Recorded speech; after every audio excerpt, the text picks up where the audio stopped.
Ang dilim. Papunta ako ng Bacala, guys. Samahan nyo ako. Yan, tatawid na ako dito, guys.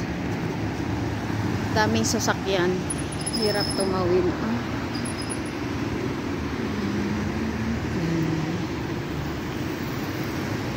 Ayan, ano yan siya, ospital ng Al-Habib. Dr. Sulaiman Al-Habib. Doon pa ako sa dulo. Sa unahan.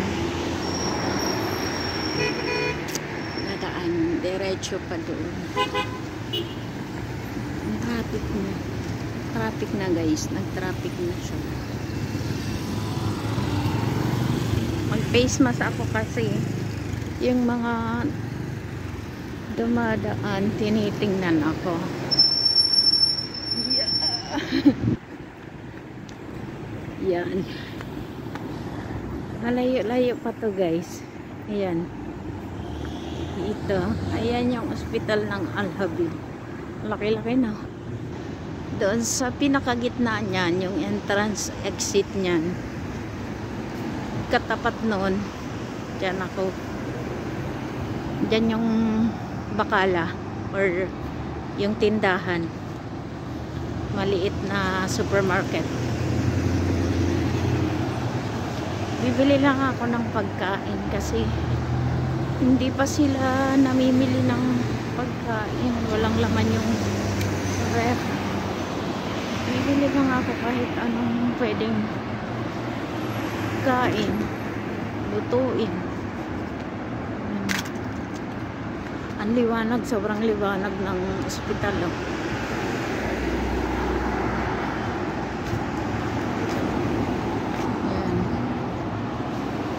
King Al-Habib Hospital. Isa yan sa mga pinakamalalaking private hospital dito sa Saudi, guys. Yan, mga sikat na hospital dito. Yan. Grabe. Ang haba niyan. From doon hanggang doon. Tapos doon pa yan sa highway kabila. Makiki. Yung may entrance exit din doon sa kabilang highway. Yan siya.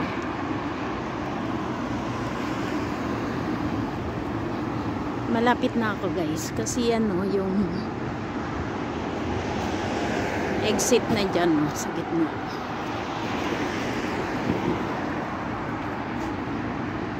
Yan. Lapit na ako. Pharmacy na yun. Marami dyang mga nurses na nagtatrabaho. Pero sabi nila mababa lang daw ang sahod ng mga nurse dyan. Kasi private hospital siya.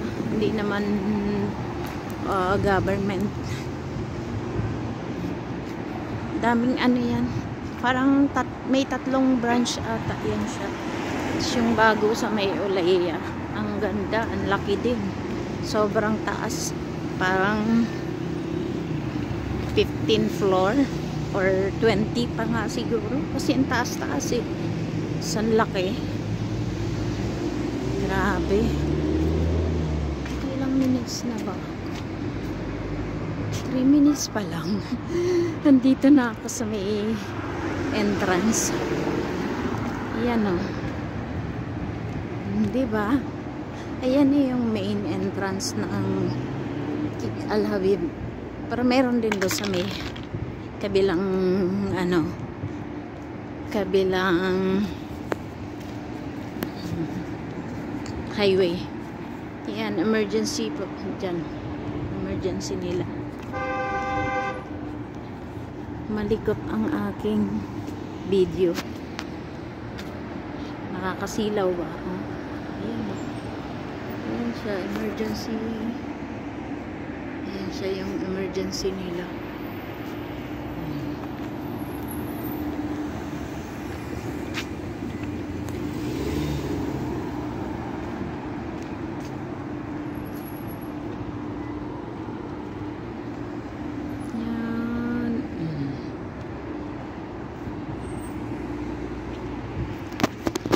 Tapos may mosque dyan, guys. Mosque. Dito, katabi ng Bacala, yung store. Ayan yung store, yung kulay green. Diyan ako papasok. 5 minutes na. Malapit na.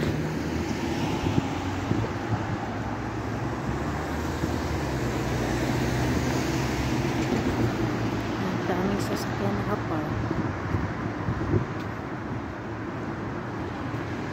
Yung pharmacy nila, ang laki-laki.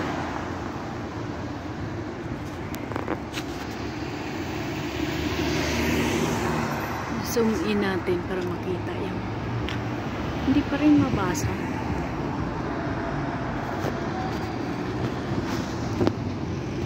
Ayan o, pharmacy. Hindi makita sa video. Ayan. Ayan na yung store, guys. Guys, ito na yung store. Ayan.